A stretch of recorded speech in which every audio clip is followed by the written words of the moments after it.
know, it feels good to go from the mainstream media calling me an insane kook for believing in the Bohemian Grove, Bilderberg Group, and CFR, to now Bilderberg Group being all over the news, CFR, Trilateral Commission, Bohemian Grove. And when you read their documents, when you read books by the German Chancellor Helmut Schmidt or David Rockefeller's memoir 4 years ago about how he does want to overthrow the U.S., he actually says that in there. He says, yeah, I'm guilty as charged. I want a one-world government.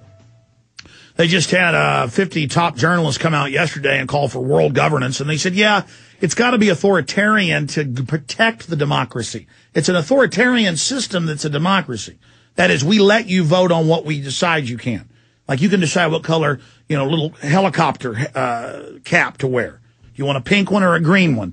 And then we decide which black ski mask police take you to what FEMA camp. But again, you can decide what clown noses. You want a blue or red clown nose. That's the freedom you get in the New World Order, is you get to decide, I guess, what colored jumpsuit to wear in the prison.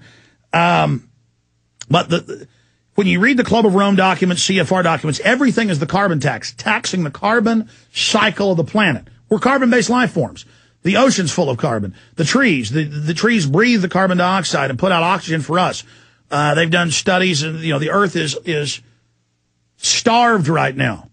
For carbon dioxide. It's been 14 times higher from the ice core samples. Trees grow faster, live longer, humans are healthier, higher oxygen. We're oxygen starved. And we're on an 11-year sun cycle. That's what mainly controls this, but there's some other things. They know this. They brag. Al Gore owns the two big companies that you'll buy the carbon credits from. George Soros says, I'm having a great controlled crisis and making the biggest profits in my life. This is the culmination of my life work. I've done this. Ha, ha, ha. This is funny to them.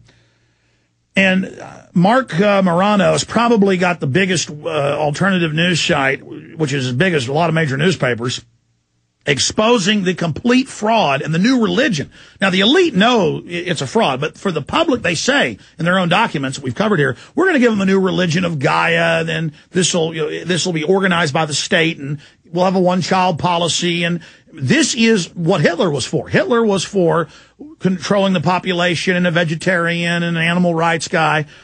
And this is what they believe. These are control freaks. Prince Philip, Ted Turner, all of them. So climatedepot.com, the Committee for Constructive Tomorrow, a environmentalism think tank. He worked for director of the Republicans on the U.S. Senate Committee for Environment and Public Works, worked for Senator James Inhofe, who we think's one of the better senators up there on these issues. Good thing when this propeller fell off his plane, he didn't die. They sure like to kill a lot of them that way. And he just does so much more. But now we've seen the Republicans flip-flop after Bilderberg 2007, and suddenly a lot of them have gotten behind it. So we're in a lot of trouble here. And they're calling for climate change denial. If you say it doesn't exist, they say that's like denying the Holocaust. You should be arrested in Europe. They're trying to get us to sign on to the criminal court, so we're under these laws. So fellow heretic, fellow thought criminal, man out there kind of aggregating all this news and information, and the tens of thousands of scientists saying that global warming being man-made is a fraud. Marc Morano, a serious thought criminal. While we're still able to talk to him, they're trying to outlaw what we're about to do. Sir, thank you for coming on Thought Criminal. Thank you, Alex. Happy to be here. Yeah, you mentioned the denier and all that. We have a CBS News reporter, Scott Pelley, who literally has publicly said he will not interview any scientist skeptical of Al Gore or the United Nations view of global warming, because for the same reason, if he was doing a story on the Holocaust, he would not interview any people who denied the Holocaust happened. They have returned this into sacrosanct, and you're right, the late Michael Crichton, the author, was one of the early ones who called this a religion. There's on my site right now, climatedepot.com, we have a 7th grade girl in school who won an essay where she says we need a climate exorcism. And she says we're being haunted. I mean, these are the words of religion. These are the words of faith-based thoughts, not science. And if you look at the polling data, the American people are actually growing more skeptical, dramatically skeptical, in the last few years, as the Earth has failed to warm, as more scientists come out, as new studies just make a mockery of what Al Gore has claimed. But what we're finding is young people are still the most firmly and committed believers. And I've spoken at elementary schools. Kids are worried about polar bears and flooding. both of which are completely manufactured scares by the global warming industry. Sea levels, there's no acceleration in sea level, and if one of the scientists said if sea level's rising due to global warming, no one's told sea level. Well, the ice caps grew by, 30% this year, Arctic and Antarctic. Yeah. But I mean, look, when they show a polar bear on the news and say, look, he's drowning, they know polar bears are the greatest land swimmers on Earth. They can swim hundreds of miles. I mean, this is such a scam. I mean, Gore just is laughing all the way to the bank. Go ahead. Yeah, I mean, particularly polar bears are at or near record highs according to U.S. Geological Survey. The only way they're threatened, and they're not even threatened here, there's a computer models. The bottom line is they've survived much warmer periods than that's even being contemplated. They thrive. And it's all based on computer models, which Ivy League lead expert in forecasting said the UN climate models violate the basic principles of forecasting. Something like 70 out of 84 principles, it violates 70 of them. These are just, some people have called them Sony PlayStation video games. That's how they get the fear. They have to posit, and Obama's energy secretary, Stephen Chu, is the biggest embarrassment on this. He will talk about what he thinks is going to happen in the year 2100 and act as though it's evidence of today. Top Japanese scientists just came out in, I believe, January or February and said that global warming is now akin to astrology. That's the level we've reached here.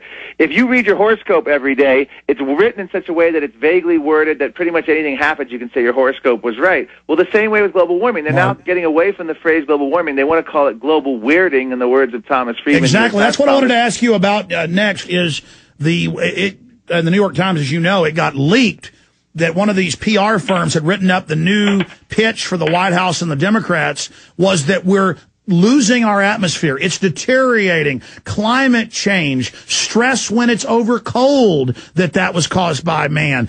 Stress when it's hot. I mean, we've got them red-handed running around fear-mongering, and now that people are waking up to him, Gore's now going, we'll all be dead in 5 years. It's not 20 now. Give me the money. And he publicly owns the trading companies in Chicago and England that the money's going to go into. I mean, how asinine is this?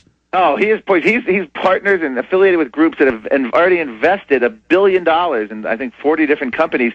He is poised. He went from $1 or $2 million net worth to over $100 million now, according to Bloomberg News, and now he's poised to be the world's first carbon billionaire. But he's not doing it through entrepreneurship. He's doing it through lobbying the government to pass unneeded mandates that are going to make people, real people, suffer. It's taxes. Yeah, these are but even beyond taxes, it is a moral question. We have poor Africans in places like Chad who have global warming inspired bans on charcoal. They can't cook, they can't heat their huts because they're worried about global warming mandates. Mark, I got to stop you again. Mark, I got to stop you, and I'm going to try to shut up and let you talk. But when I hear you saying all this truth, I got to say this, and then I want you to go over it.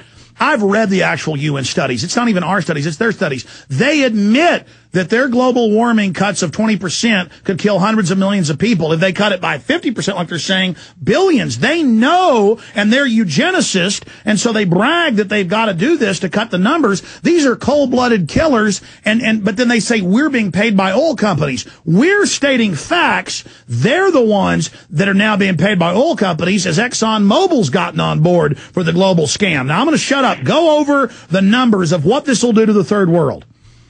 Well, the third world, I mean, as I said, it is a moral question. We have Thomas Friedman, New York Times columnist, who wrote this recent book. He's been on a book tour. I believe he was paid, I want to say $175,000 to go speak in San Francisco. He is telling India, don't follow us. Don't follow the U.S. model of economic success. The earth can't handle it. You don't need to do it. He's telling a country where 40% of its people don't have access to electricity. This is what they're calling the new form of colonialism. It's white, wealthy Westerners telling poor people of color in the third world that they can't have prosperity and development like we can. In other words, they need to remain in the nasty, brutish, short life with no running water, no electricity, no modern medicine, no defibrillators, no treatments, no modern dentistry, no clean water, no clean air, living in huts made of dung because they're living eco-friendly. I've met what I call environmental missionaries, green missionaries, wealthy white people that come, in this particular case, it was a young woman from Minnesota who was in Africa telling poor South Africans that they were living more earth-friendly and that the U.S. way of life was total BS. meaning prosperity and running water. And Mark, let me stop you. I've seen all the major studies, their own internal studies. The Royal Commission, 1944 to 49, they decided to have the population boom, to not let the third world develop, and they knew it would increase numbers and actually hurt